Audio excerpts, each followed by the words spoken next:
Hi, good evening. It's Wednesday, March 21st. I'm Jeff. This is Real Progressives. I might be just a little bit late, so I'm just going to wait for people to come on. Before I begin, I want to just start by saying that I've been getting a lot of emails, and I appreciate that. And a lot of people reaching out and giving me their feedback, which I encourage everyone to do. And there's a couple of things that I'm definitely going to be touching upon tonight as a direct result of people reaching out and telling me the things that they're telling me. And one of the first things I want to discuss is messaging. I know that a lot of people also talk about tone, and I'm not really going to talk about that too much. I think one of the things you just have to do for yourself is assimilate what you're going through. My story, particularly, spectacular dinner. When the 2016 election happened, as I've mentioned many times before, my head exploded and everything changed for me. Everything. Because I had always known what was going on politically. I'd always been politically aware, but I was not politically active. And the weight of that responsibility is tremendous. It is still tremendous. And every day I want to just stop. I want to stop. It's too much. It's too much. It hurts. It absolutely hurts. On a very real, very emotional level, I can't take it anymore. It's just ridiculous. But I can't. I just can't. I don't have it in me to quit anymore. But that pain, that understanding of what's going on, that horrible knot in my stomach causes someone who genuinely doesn't want to be angry all the time. It turns me into someone who gets very angry a lot. Because what we're experiencing is not democracy any longer. It's oligarchy. It's plutocracy. And if that doesn't get you angry, okay. But then what are you going to do? If you're not angry about it, what are you going to do? Right now, we are at a place where we can affect change, where we can still get out there and affect change. And there's a lot of things that need changing. And it is overwhelming. It is horrible. And knowing that I did nothing to change it makes me ashamed. And that makes me angry. And I make no apologies for that. But one thing that I do want to address directly is messaging. Especially in this last week, I don't know, it's always there, it's always present, but I'm getting it a lot this week. Are you dem exit? Are you dem enter? Do you want to start a people's party? This person's a progressive, this person's a neoliberal, this one's liberal, this one's conservative, neoconservative. Holy fucking shit. Shut the hell up. I don't give a shit about progressive, liberal, Democrat, Republican, Libertarian. To hell with each and every one of them. There's not a single one of them, not a single label that cannot be co-opted. This person says that they're liberal. Turns out they're actually quite conservative, but they call themselves liberal. They will call themselves progressive. How do I know they're none of those things? Because they don't espouse the policies that would make them progressive. And if they do espouse the policies on the surface, look at their voting record if they have one, look at how they want to move towards those policies. It's not progressive.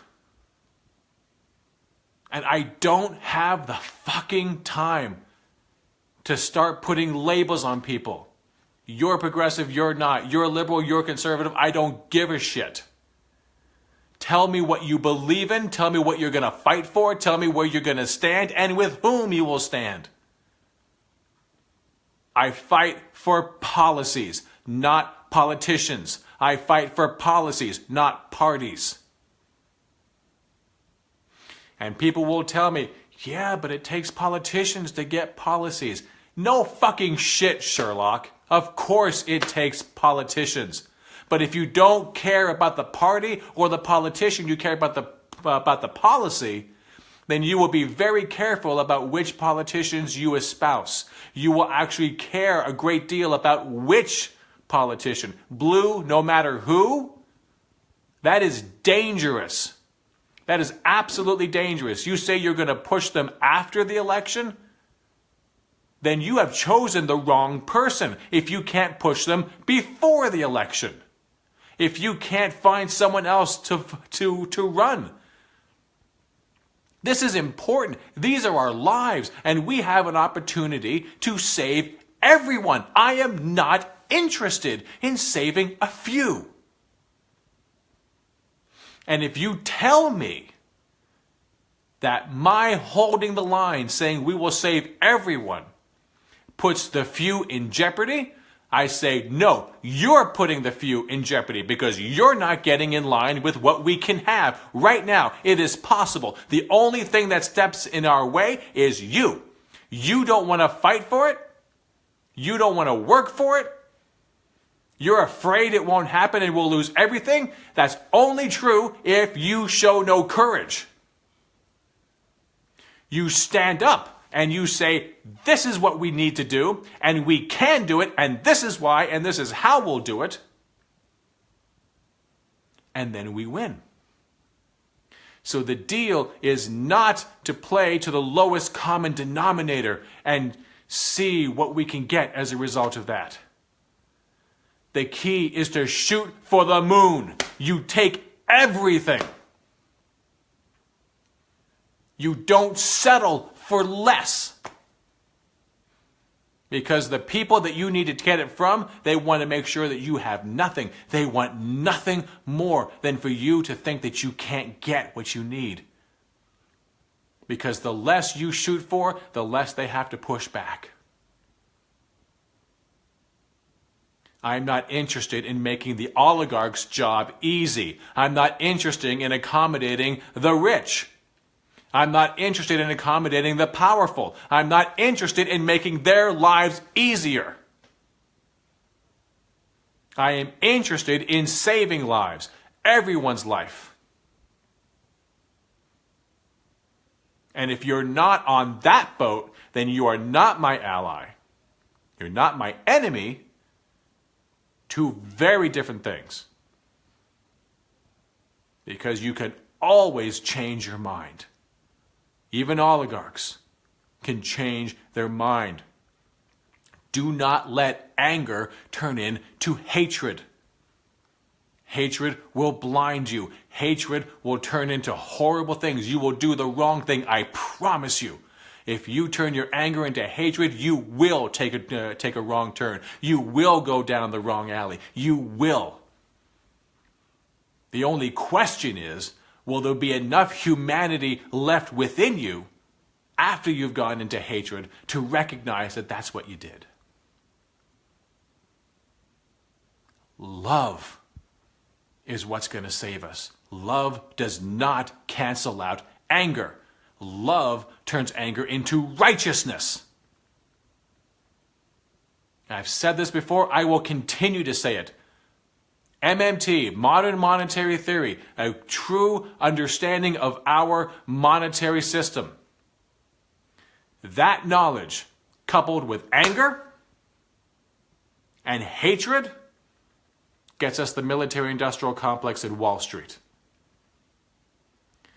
But that same knowledge with anger and love gets us single-payer healthcare, gets us green energy 100% right now, gets us free education, gets us infrastructure into the 21st and even the 22nd century, ends economic deprivation. It ends all manner of social ills. Love needs to be remembered. It needs to be respected. It needs to be cherished. It needs to be sought after. And if you are finding it hard to get a hold of it, then you've got to pull back.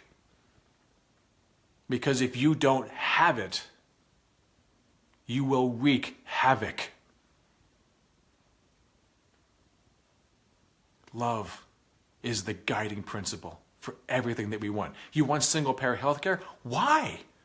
Why would you want single-payer healthcare if you're not into love? Free education? Why would you want that if you're not into love? Clearly, if you're in for these things, then love is at the core of your being. Quite frankly, even if you don't want those things, love is still at the core of your being. The question is, have you buried your core? Have you lost touch with your humanity? Just remember love. And there is nothing about love in a politician. There's nothing about love in a party. Democrats don't give a shit about love. The Democratic Party, I should say. Republican Party doesn't care about love. These are institutions and are neither good nor bad. Just like government is neither good nor bad. It will be populated by people who are either willing to do good or do bad. So you get to make the choice. You need to vote for people that share your values. Even if you don't agree with them 100%, some things you will be movable on, some things you can't. Sometimes you must draw a line in the sand and you will say, no, this is how far I will go. I will go no farther. I will allow no more erosion of my moral integrity to satisfy your money, to satisfy your whatever it happens to be. Everyone's got their line in the sand. You make yours. And you don't let anyone, especially someone like me, do not let anyone tell you what to do with your vote. Do not let anyone tell you what to do with your voice. You decide. The only thing I ask is that you do as much with your voice as you can. And that you do that with love. And that you do it with knowledge. That you educate yourself as best you can. That you open yourself up to ideas that would normally drive you crazy. Just to check that you still don't believe that. You believe in single-payer healthcare? Go and talk to people who would not want that, and talk to them, and talk to them, and talk to them. If for no other reason, just to reaffirm yourself that you still believe in single-payer. Have you heard all the arguments that are out there against it? There may be one that'll change your mind. And as much as I want and think this country needs single-payer, I am still looking for an argument that would defeat it. And I haven't heard a single one. Because at the end of all those arguments is money. It's profit. It's fear. That does not save lives. That does not raise the consciousness of a nation. It does not raise the standard of living of a nation. Fear is a messenger. That's all it is. Something is wrong. Now you need to address it. Now you need to let fear go. Because you cannot address the problem that fear was telling you about with fear. So, Take whatever tone you want. If you are offended at my tone, fair enough. If my tone turns you off, fair enough. But just as I'm not here to make them more comfortable, I'm also not here to make you comfortable. I love you, I respect you, and if what I have to say is maybe lost on you just because of the way I'm saying it, fair enough. We will part ways. And I respect that. But I believe what I believe. And what I believe has made me very angry. Especially when I recognized our monetary operational system, modern monetary theory. It is not a theory, it is a proven fact. There is a mountain of academic literature to show you exactly why it is fact. And real progressives, deficit owls, Stephanie Kelton, Warren Mosler, Ellis Winningham, Dr. Joe Firestone, Steve Grumbine, there are a number of places you can go to investigate this, find out for yourself. The truth is there. And if you're new to it, if you're new to my show, if you're new to the concept of modern monetary theory, take it slow. Take it slow. Ask questions. It is going to blow your mind. Chances are it will blow your mind. It blew mine. And it took a while before I could get on board with it. The idea that federal taxes don't fund federal spending, how could that possibly be? You know, I've been told my entire life that that's how we get roads. That's how we get standing armies. That's how we get everything. You have to be able to collect it before the federal government can do it. I've been told that by my elected officials. And what I find interesting, and you might find interesting as well, is that my elected officials have been lying to me. And while I have no problems believing that on any number of cases, in any number of reasons, my elected officials are lying to me, I have no problems believing that. For some reason, it was hard to believe that they were lying about this. So I'm going to, again, just a very brief, just for those who are not conversant in modern monetary theory, it is merely a description of our monetary system. It does not prescribe remedies for anything. People that understand it have their prescriptions. Real Progressives certainly has their prescriptions.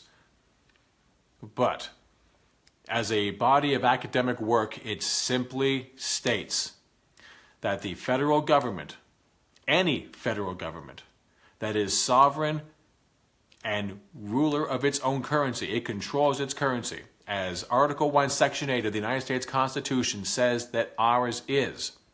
It creates the dollar. It sets the value for that dollar. And it creates a need, a demand for that dollar through the creation of taxation in that currency. You owe the federal government a tax. And they will collect. And if you don't pay your tax, you will be punished. They will garnish your wages. They will seize your possessions. They will throw you in jail. And if you don't want to suffer those penalties, you will find US dollars to be able to pay them and satisfy your tax obligation. It is that tax obligation that drives the currency. That's why you need it. Everyone that you come into contact with needs the federal government's dollar so that they can pay their taxes. It's just that it's been going on for so long that we have lost sight of the order of operations. We have lost sight of the fact that the federal government creates the dollar and then taxes. It's been going on for so long that we forget where that starts. And it feels like the federal government has to tax before it can spend. How do we feel that way? Two reasons. One, that's how we go through our finances. You don't have a job, you don't have money. You can't spend any money. You can't buy things. So you have to have a job first. Then you get the money, then you get to spend. And how much you make in your job determines how much you can spend. And if you want to spend more than your job provides, you have to buy it on credit. You have to borrow. So we get that. We live that. So when the federal government, both Republicans and Democrats, tell us that the federal government is going broke, that the federal government can't afford to pay for its entitlement programs, these are lies. But we swallow it hook, line, and sinker. They tell us that you can't spend money you don't have. You can't expect the federal government to do the same. We have to get our fiscal house in order. The deficit and the debt are a problem. And we turn around and say, yeah, you're absolutely right. Of course it is. We can't keep borrowing off the credit card of China. Because if it were us, that's exactly what it would be. Because it is. We don't question it. We don't recognize the size of the lie. So we don't even look past that to ask, why are they lying? Now that is a question that we really can't definitively answer. No matter what anyone says, including on Real Progressives, there's no definitive answer. But there are numerous places you could look and come to your own conclusions. And if you look at what they get out of it, there's really only one conclusion to be drawn. Bottom line, the federal government, of the people, by the people, and for the people, are no longer of the people, by the people, and for the people. Of the oligarchs, for the oligarchs, to the oligarchs, I don't know, whatever. But it's not you. It's not me. It's not us. The government works for the oligarchs. They work for the 1%. Now, why would that be? Just logical thinking. If the federal government can create all the money that it needs to be able to pay for the programs that it wants to pay for, and decided that it was going to pay in full whatever it took to get the job done, that's what they would do. Then we would all have full employment, we would have good paying jobs, we would be able to be paying for the things that we want and need out of our paychecks. Right now, that is so not the case that we have more and more families paying for groceries on a credit card. More and more people are going to payday lenders just to be able to get to the end of the month. And they have to. I'll get about that in a second. So here's the thing. The federal government could be paying for everything. And we'll get to the actual restrictions in a moment. But if they could, and they can, if they did, and we were able to have economically secure lives, we win. So the question is, who loses? Well, right now, billions of dollars are being made in interest payments to banks and credit card companies. And who is paying that? We are. We pay that. Because if the federal government is in debt in a currency that it creates, that debt is not actual debt. No matter how you look at it, it is not debt. But if we are in debt in a currency that we don't control, we don't create the currency, we are currency users, that is a problem, because now we have to go finding that money. We have to get that raise. We better get a better paying job. We better. Because not only do we have to pay that money back, we also have to pay the interest on it. And we can't sustain that. Private debt cannot be sustained. It is the reason that we had the Great Recession. It is the reason we had bubbles. We can't keep going farther and farther and farther into debt. That is not sustainable. But the federal government can sustain it into the future until it gets to the one, I'm going to say concession, but until it gets to the one constraint it actually has: inflation. If we have spent beyond this country's capacity to produce, then we have an inflationary issue. Now, what does that look like? That means we have full employment. Everyone has a job that wants one. Everyone's got a good paying job. Everyone has good benefits. Everyone is able to save in the amounts that they want to. And on top of that, they have discretionary money. So now everyone's buying things. Now there's a lot of demand out there. There's a lot of pressure on corporations to produce. There's a lot of pressure on businesses to produce. If they get to the point where they can no longer keep up with production, then we're going to start to have an inflationary issue. So that is an example of the federal government spending beyond the country's ability to produce. I've got all this money, and I want to be able to buy an iPod, and everyone's got this money, and everyone wants to buy an iPod. Now suddenly Apple can't keep up. They cannot, no matter what they do, keep up with the demand for the creation of an iPod, but everyone wants it, so the cost of an iPod is going to go up. Same thing with any goods and services you can think of. If everyone's got money and everyone is putting a demand on that particular part of the economy, that economy can't keep up, we're going to have inflation. And we have a number of things that we can do about that before the federal government actually starts to reduce its spending. They could increase taxes. You used to have all this money, and now we're going to take a little bit more of it away. That reduces your dispensable income. That reduces the demand on the goods and services. So suddenly people aren't spending quite so much. We still have goods and services. Everything is fine. They can do the same thing with issuing bonds or IRAs or any manner in which you would voluntarily hand over some of your cash in the hopes of getting some interest later, basically deferring all spending now so that we don't overheat the economy. There's a number of things we can do before the federal government cuts back on its spending. That's it. That is it. But what we have right now are oligarchs in charge.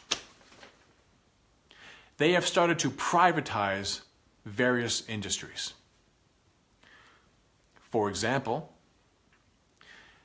if you want to have single-payer healthcare, the healthcare industry is going to be completely revolutionized. And the insurance companies are going to go out of business. I'm sorry, goodbye. You were so wonderful to have around. I loved being part of a system that made someone rich for absolutely, positively no benefit.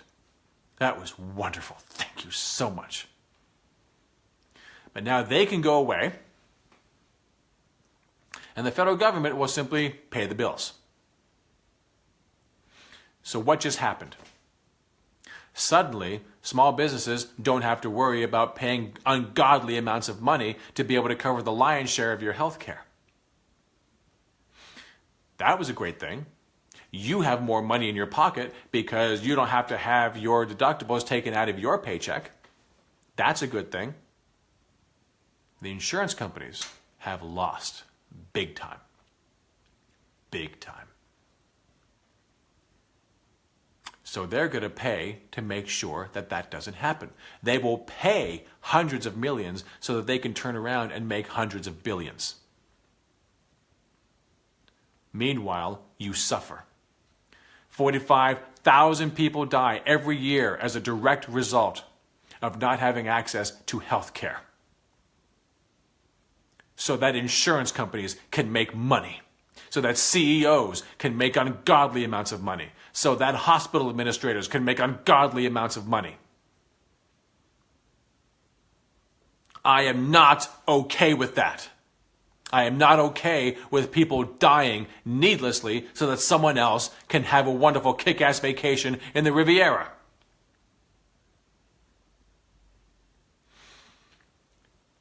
And now we get to the second thing I want to talk about with the ACA. And you say, well, maybe we don't need single payer. Maybe, we don't have to displace the insurance industry. Maybe we can just make sure the ACA is fully funded. Just make sure that it has enough money, because you said the federal government can use as much money as it wants. So let's make sure the ACA has everything that it needs, and everyone will have wonderful health insurance. And there won't be anyone that doesn't have health insurance. I said, well, that's a wonderful deal. That's great. Wonderful. That will do something about the 45,000 people that die every year as a result of lack of access to health care. You know what it's not going to do anything about? For-profit health care. That won't do anything to end the evils of for-profit health care. You know what for-profit health care gets us? That gets us, and again, even if you have insurance, it doesn't matter. There are limits to all insurance plans. All of them, even the best ones, have limitations. Just look it up. You'll have any number of cases with people who had really good insurance, and just after one horrific accident, one horrific illness, and they lose everything, even if you survive. Medical bankruptcies amongst the highest causes of bankruptcy in this nation, amongst the highest causes of homelessness in this nation. Death, deprivation, starvation, all as a direct result of for-profit health care. And then you put on top of that the people that are still using their health insurance. 220,000 people, on average, die every year due to medical errors. It is the third leading cause of death in this country. The third leading cause of death, and is easily preventable. End for-profit health care. Make sure that we have safe nursing ratios on every floor of every hospital. End it. Save lives. The only entity that can do this is the federal government. California and New York and New Jersey and all these states that are trying to implement their own versions of single-payer health care.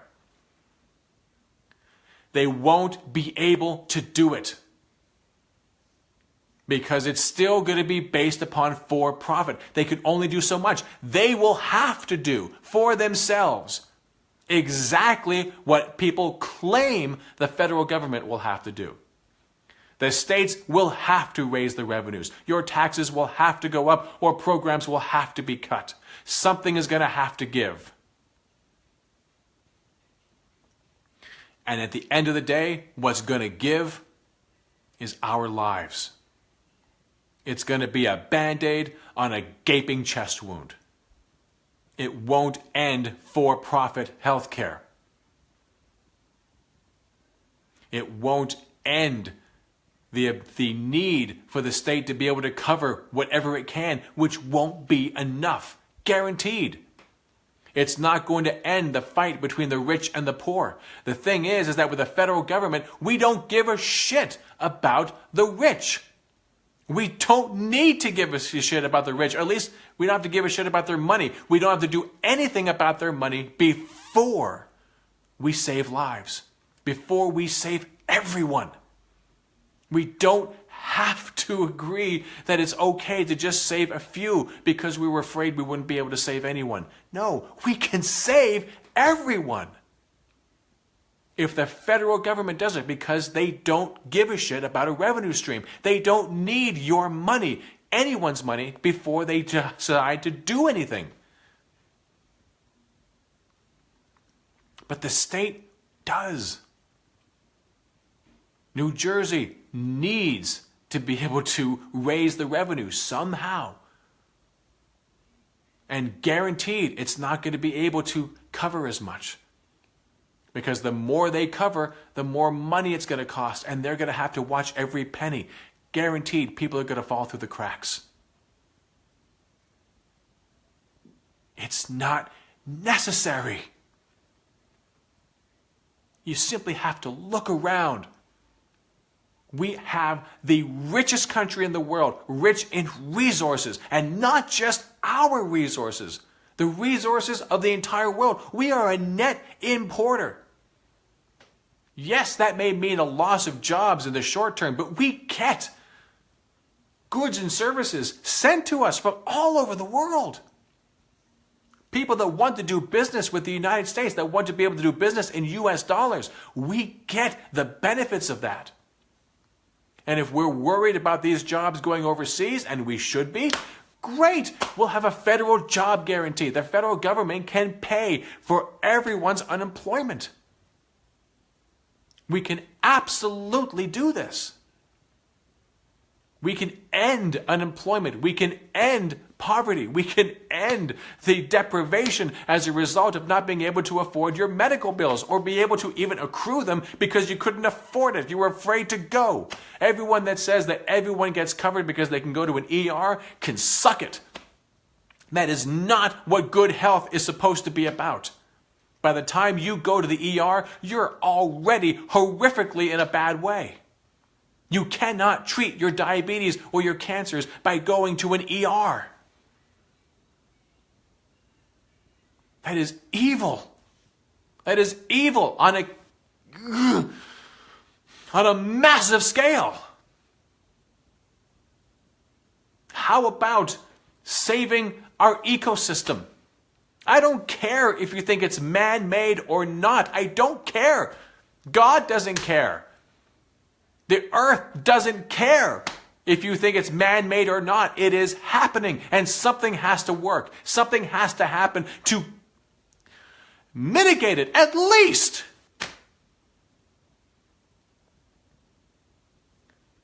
And the only one that can mitigate it is us. We have the technology to go 100% green right now. It's only a question of money to build a new green infrastructure. It takes political will. It doesn't take money. The federal government can pay it. Whatever it costs, it doesn't matter. The only thing that matters is our resources. Do we have the resources to do it, without creating an inflationary situation? So if you want to talk about whether we can do it or not, we talk about the resources we have available. We don't talk about the money. Every politician, every fucking bobblehead on TV that is telling you we can't afford it, they either don't understand it, which I don't believe at all, or they're trying to sell you some snake oil so that you stop asking for it. Because if you get it, a lot of people are going to be going without money. And let me be clear here. We're talking about billionaires who are going to have to be turned into millionaires of a magnitude. I don't have empathy for that. No one is going to be going broke or destitute, no matter how we change the system. If we do it properly, if we make sure that there's a federal job guarantee, everyone works, and it's a living wage, you will be able to prosper and thrive. You will be able to have work that is meaningful to you. We will be able to redefine work. You will be able to see a doctor because we'll have single-payer health care that covers everything, and you won't ever have to see a bill. You will be able to go to college if you want. You'll be able to work a trade if you want, and that trade could be music, art, dance. There's any number of things that are meaningful to a society that people will pay money to be able to go. Don't tell me everyone that goes to Broadway is paying those ungodly amounts of money because they don't give a shit. They have placed value. That means that there has to be people on stage that are trained to do it. Wouldn't it be nice if they didn't have to starve as they train themselves to do it. You've all heard about the starving artist. There's an artist in every one of us. We get to choose what kind of country we're going to live in, what kind of society we're going to put up with. And for 40 years, we've been putting up with less and less and less. And they've been making it quite a complacent thing to do. They've been distracting us with TV and movies and all manner of now new media. There's all manner of things to get us distracted, desperate, emotionally fragile. We've got pharmaceutical companies pushing doctors to be able to give all kinds of prescriptions, whether it be pain leading to opiate addiction, whether it be Adderall, your kid can't sit still for 5 seconds. That sounds like childhood to me. How about we create an educational system that recognizes the strengths of those children instead of being able to medicate them into zombies so they can fit in with your existing educational system? All that takes is two things: money and empathy. Basically, love and the means. We always say that education is the most important thing. But if it actually is the most important thing, why are you trying to putting it up to the states to come up with the lion's share of the money? That is not appropriate. If it's the most important thing, the federal government that doesn't need a revenue stream should be able to pay for all of it. Each and every child, all the way up to their PhDs. Everything. Schools should be palaces. Teachers should be amongst the highest paid employees in the nation, commensurate with the incredible value they give to this nation. Doctors, nurses, technicians. We choose what we value in this country. And what do we choose so far? CEOs, Wall Street executives, military-industrial complex. The rest of y'all, fuck you. Whatever falls off the table scraps of those people I just mentioned, that's yours. Meanwhile, they've got us sick, fat, and stupid by destroying the educational system, by destroying water in this country, by destroying the food industry, making sure that we get poisoned and addicted to sugar and salts and fats, telling us that it's our fault if we get overweight and obese with diabetes. Capitalism has its place, but capitalism has to be regulated to the common good, the public purpose. The free market is a slave market. The free market doesn't give a shit about you. I don't care about someone being rich or making a wonderful living. You should be able to make a good living. But you should not be able to see dollar signs on the backs of everyone around you, gobbling up as much as you can, and saying, I don't give a shit who it hurts. That doesn't make you human. That makes you a virus. That makes you a parasite. You want to prove me wrong? Then do right by your communities. Do right by your country, by your planet. Stop poisoning people. Make their lives better. Give them better choices. Because that is your choice. The other thing I wanted to talk about today is tort reform. Because everything I've been talking about so far is everything that we collectively, as a community, as a nation, need to do to our politicians to be able to get them to change what they're fucking doing. But now there's something that I need to tell you all and talk to you about that's probably going to piss off a lot of people. And I say, so be it. This is my Jeff telling y'all to eat your vegetables. For those that don't know what tort reform is, tort is basically a branch of law. When you sue someone, you're using tort law. You're suing your doctor, that's tort law. And right now, it's very easy to sue someone. It's very easy to be able to go into court and, your doctor didn't do what they were supposed to do, and, someone died, and now someone needs their pound of flesh. I am not going to sit here, or stand here, or dance here, or in any way, shape, or form tell you that some doctors don't need going to jail. I'm not telling you that because some do. There's just simply no way around it that doctors are human. Doctors are fallible. And doctors should be held accountable. Absolutely. But I've worked in enough doctors' offices to tell you that there are people that walk in and expect that they're not in a doctor's office, they're in a candy store. I've got the sniffles and I've got a business meeting and I need you to give me some amoxicillin because, I know my body. I know what this is going to be. I can feel it in my chest. I know it's going to be bronchitis. Happens to me all the time. I need to get antibiotics.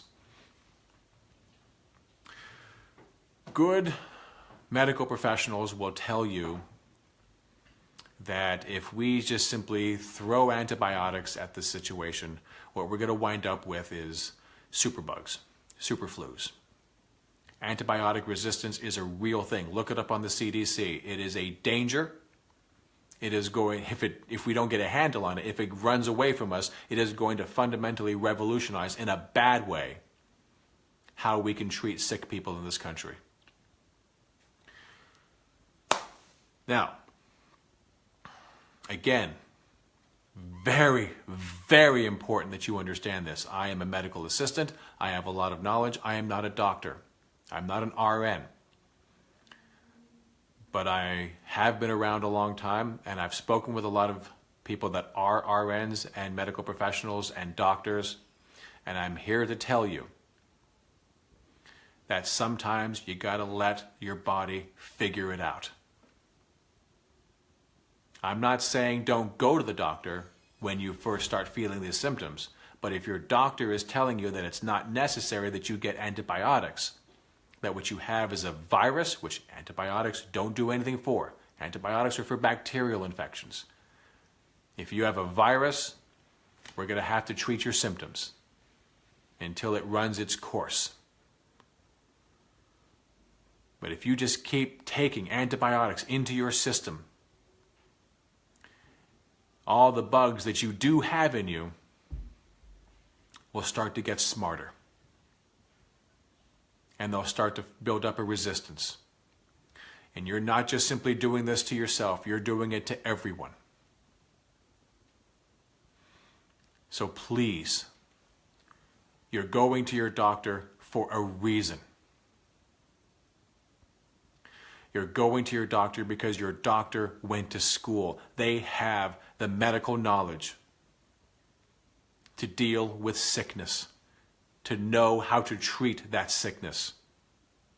Unless you yourself are a medical professional and have a different diagnosis than the person you went to see, I don't want to hear, I know my body and I know what happens. Your doctor knows your body better than you do. Your doctor can put what's going on with your body in context and you can't. Dr. Google and Dr. WebMD are not your friends in this situation. Listen to your doctor. If they say you don't need antibiotics, stop fighting with them. Stop arguing with them. So many of them are just writing antibiotics because after years of fighting with patients, they just can't put up with it anymore. They're going to write it just to get you out of their office. And some of them, once again, coming back to for-profit, will write it because they're afraid that you're going to go down to the clinic down the street and you won't come into them again. And that's money out of their wallets. So yes, some doctors are starting the process of making decisions based upon money. And we need to end that. And we need to do that by ending for-profit healthcare and making tort reform. Not making it more difficult to sue those and get reparations for those that have done you harm, but have changed it to the point where doctors are no longer afraid to practice medicine. We call it cover our ass medicine. Writing tests after test after test after test after tests. It's one of the reasons why healthcare is so goddamn expensive right now. Now, if we got single payer, expense is not going to be a problem. We don't give a shit how much it's going to cost. But there is a cost to health in overprescribing medications, in overprescribing procedures. And that's going to be on us. That's going to be on everyone here listening and everyone that sees this after the fact. We have to stop treating doctor's office visits like we're in a restaurant, ordering a la carte what we want. We can't simply write the prescription ourselves and make sure they sign it. You should have gone to medical school yourself if that's what you wanted to do. But you didn't. So just as an overarching ideology, if you do get sick, you need a good 7 to 10 days to let your body have a chance to fight it off yourself. I'm not suggesting you don't go to the doctor for 7 to 10 days, because this is a generalized prescription here. And everyone is different. This is not going to be the same for young or for old, but generally speaking, 7 to 10 days, give your body the chance to fight it off itself so that it knows how to. So that the next time that particular germ comes around, it won't be so much of a problem. But if you keep throwing antibiotics at it, your body doesn't know what to do with it. And those germs keep getting better and better and better. So 7 to 10 days. And for everyone that's listening right now that is a boss, you're going to have to start letting people stay home. Because how many people here are in a situation where they're afraid to call out sick? Even if on the surface people say, dude, what are you doing here? You should go home. Clearly you're sick. Go home. But after they leave, or if they actually did do the right thing and call in, people are grumbling. People are grumbling, God damn it, now we're short-staffed. How many people have been in a position where they've lost their jobs because they call in sick? It happens. So we need to make our rhetoric about illness match our realities. If you're a boss, let people call out sick. Give them the benefit of the doubt. You want them to get a doctor's note? Fine, because like I said, if you're sick, go to the doctor, get the diagnosis, and don't take the antibiotics if you don't need it. But go to the doctor. Take care of yourself. Self-care. It's been proven that we lose a lot of GDP in this country due to absenteeism, due to extended sick, because people will just keep going to work, and they'll keep going to work, and they'll keep going to work until their body can't take it anymore, and then they get really sick, and now they're, instead of being out for a day or two, they're out for a week or more. And they weren't that productive while they were at work, being sick, suffering. So we need to change the culture, and that starts with us. You need to practice self-care. We need to make sure that jobs have sick leave available.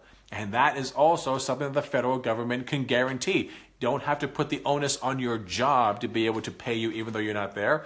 Let it be by the federal government. It's called the Family Medical Leave Act. The federal government picks up that check under certain prescribed conditions. Let them expand it. All sick time everywhere in the country is now covered 100% at the federal government. You go to the doctor and have them say, yes, you are in fact sick. You're going to stay home for this long. Fill out a form, send it to your job. They'll send it to the government, and you get your money. There's nothing stopping us from doing that other than having the will to do it, to do the right thing. There would be a huge increase in productivity right there, right then. People would be empowered to go to the doctor. Hello, single payer. People would not have to lose their jobs. Hello, federal job guarantee. People would be able to stay home if they're sick. Hello, expanded, family medical leave.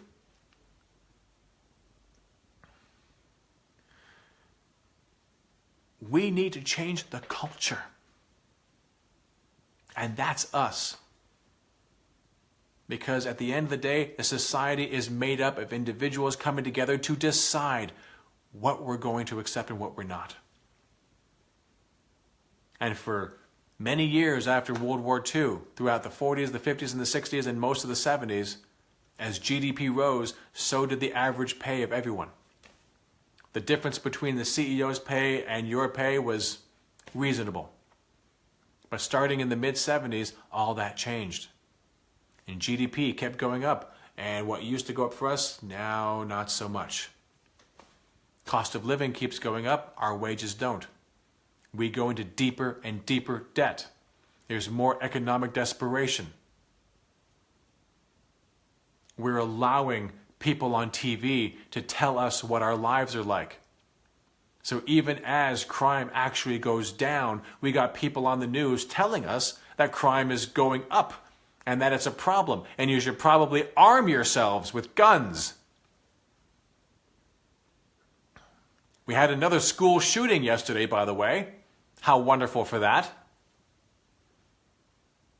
Someone gets to go off and buy a gun, and the recipients of their rage don't have the opportunity to have health care. People in Las Vegas, people from Parkland, setting up GoFundMe pages for their horrific medical costs at the expense of someone else shooting bullets into them?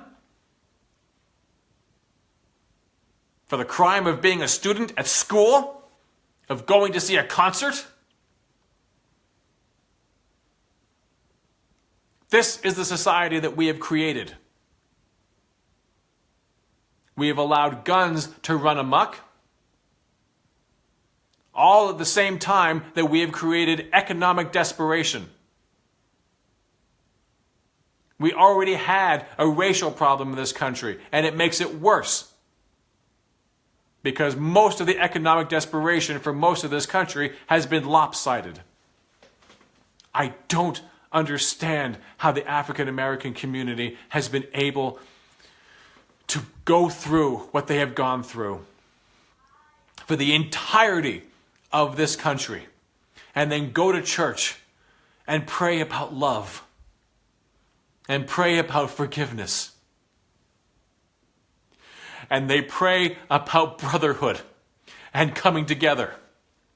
I don't know how they do that. I am in awe of that. And God have mercy, Native Americans, I don't know.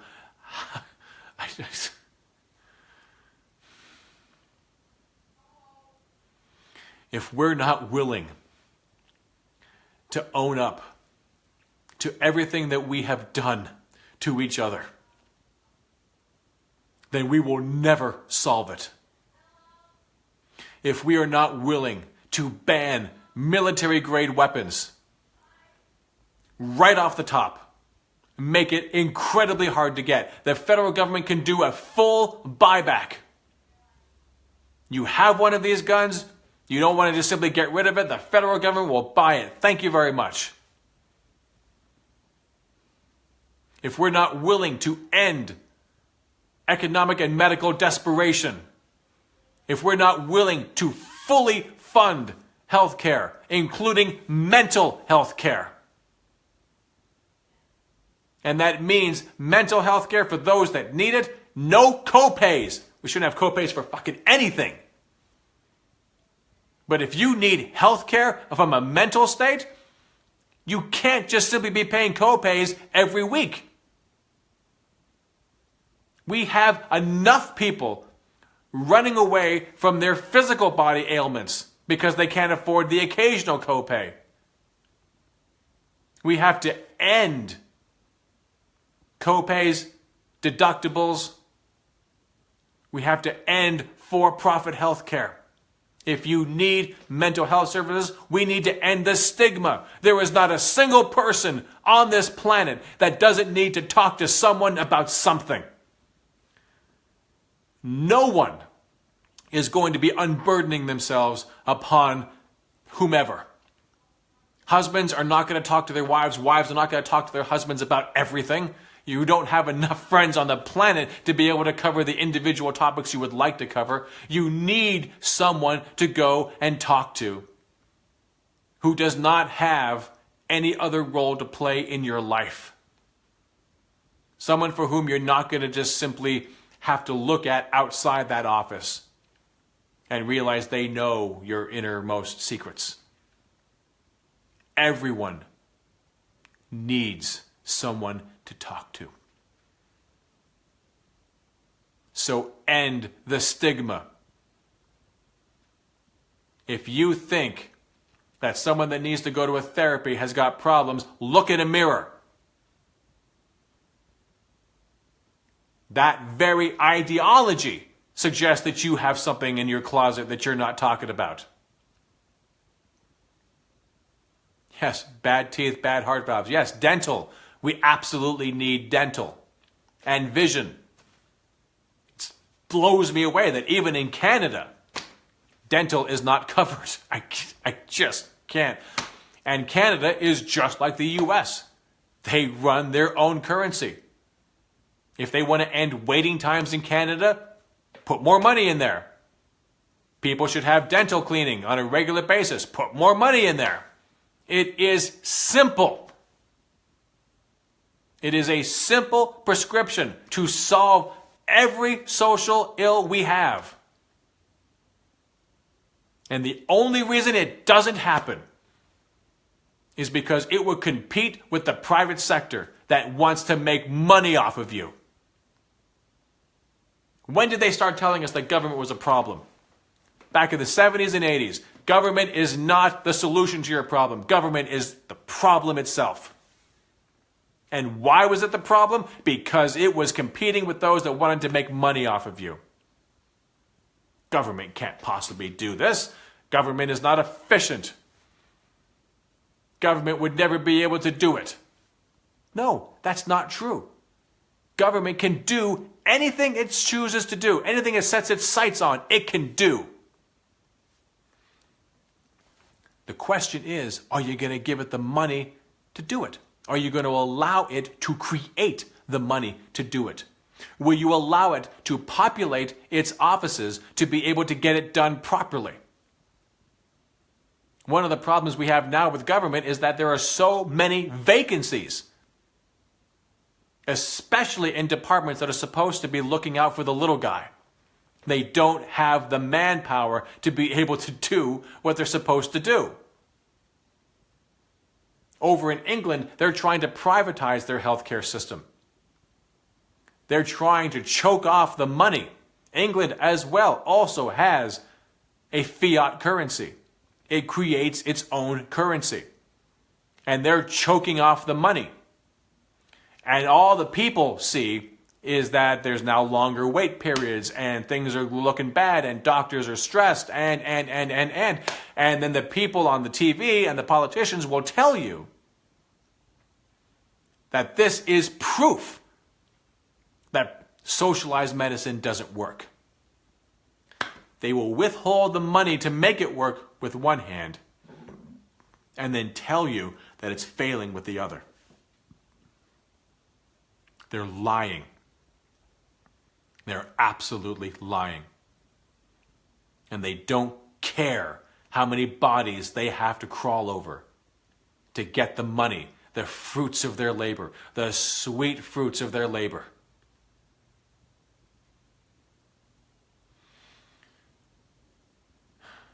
So it is up to us.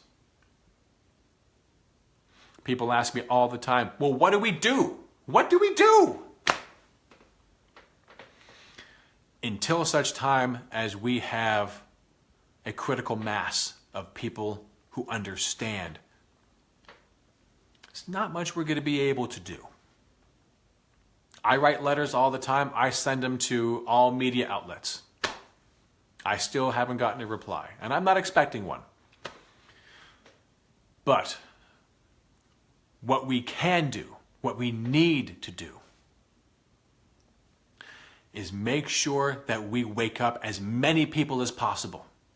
Anytime you hear anyone say something about the federal government can't do X, Y, and Z, get in there. Have that conversation with them.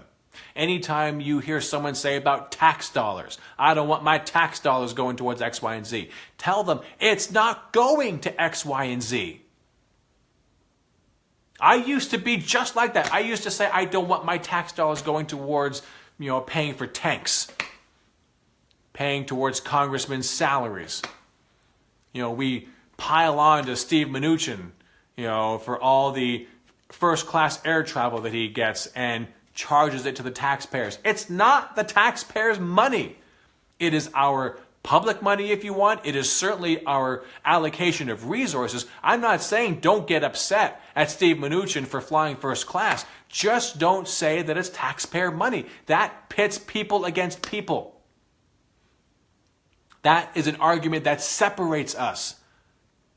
Because suddenly,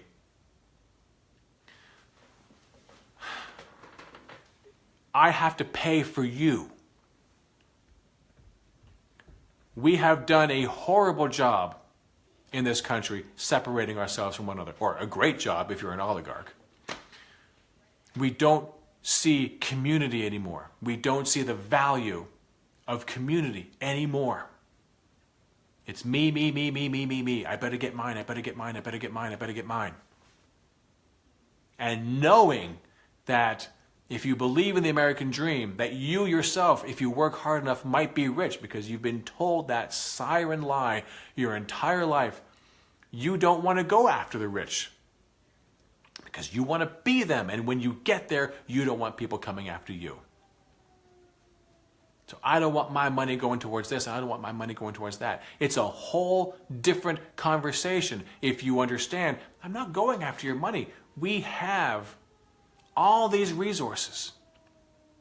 And we could be allocating these resources to make sure that everyone gets what they need. And quite honestly, everyone gets most of what they want on top of that.